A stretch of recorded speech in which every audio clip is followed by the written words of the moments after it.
So the Houston Texans acquire Buffalo Bills ace wideout Stefon Diggs in a blockbuster Wednesday trade. Going to go over all of the trade fallout, who this benefits fantasy football wise, and everything that goes along with it. Hit that subscribe button. So all fantasy football, back to fantasy football. For the duration after the NCAA tournament, pretty much, we're just down to the final four teams. I got 2 out of the 4 final 4 teams. Really should have had 3. I had Houston.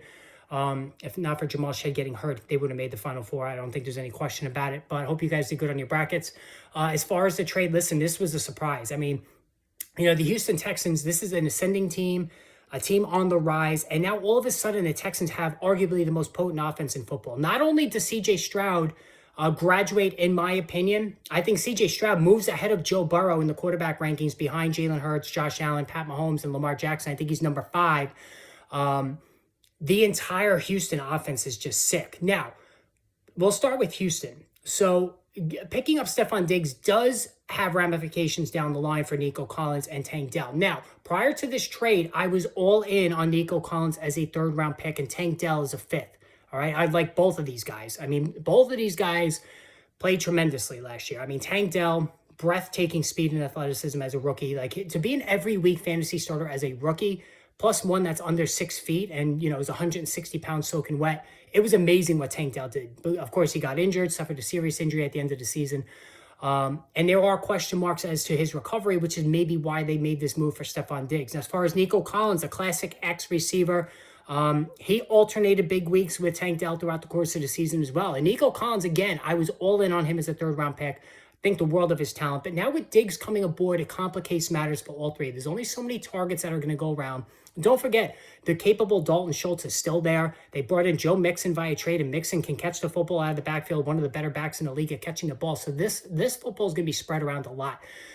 Let's start with Diggs. I don't think Diggs is ever going back to 100-catch territory, barring any injuries to Tank Dell or Nico Collins. I mean, and don't forget, Noah Brown is still there as well. Noah Brown had some big weeks last season as well. So I think Diggs is still a number 1 wide receiver until proven otherwise, but I think he's now in the low-end wide receiver 1 tier. I think you put him now in the Devontae Adams category as 30-plus wide receivers, 8 in terms of their age, whose present situation is not overly fantasy exciting. Devontae Adams on Green Bay, probably the best receiver in football.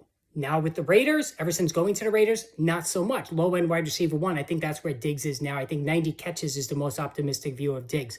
Nico Collins now is a moderate wide receiver 2, whereas he was a low-end 1 prior to this trade. I still like Collins a lot. His draft cost is going to slide. Tank Dell is now the 3rd wideout on this team, and Tank Dell is going to be very volatile, all right? He's going to have his boom weeks, but he's going to be very big play potential, big play dependent rather, as opposed to Diggs and Collins, who are going to suck up a lot of targets. And, of course, Dalton Schultz is going to be a red zone target. So I think this hurts each player in this offense a little bit while it makes C.J. Stroud a top 5 guy. As a matter of fact, I think C.J. Stroud can lead all of fantasy football in points this year.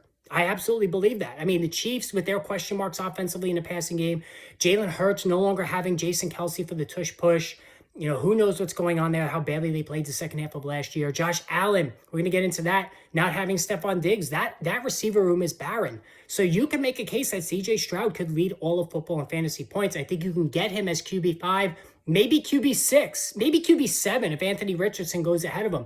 I'm loving C.J. Stroud and Jordan Love. I've talked to you guys about Jordan Love. Those 2 guys, failing that, then Kyler Murray, those 3 quarterbacks, they're going to be on all my teams this year, no doubt about it.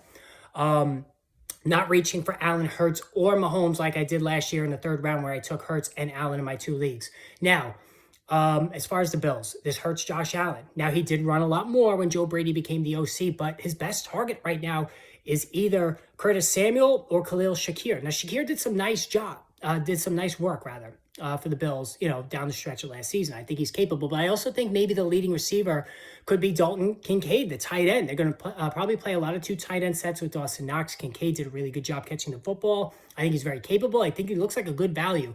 But also, the Bills, with the 28th pick in the 1st round, could take, the Texas speedster there. Or they could, maybe go with the Georgia wideout. I mean, who knows? Lad McConkey. Who knows what they're going to do? But they are going to target a wide receiver. Maybe the Oregon kid, Anis Mitchell. That's who I was thinking about with Texas. But who knows how quickly that rookie is going to get up to speed. So I think this does complicate things for the Bills. But again, CJ Stroud to the moon, no doubt about it. All in on him. Let me know what you guys think. Post in the comments below. More videos on the way now as we are back fully on track with fantasy football off season.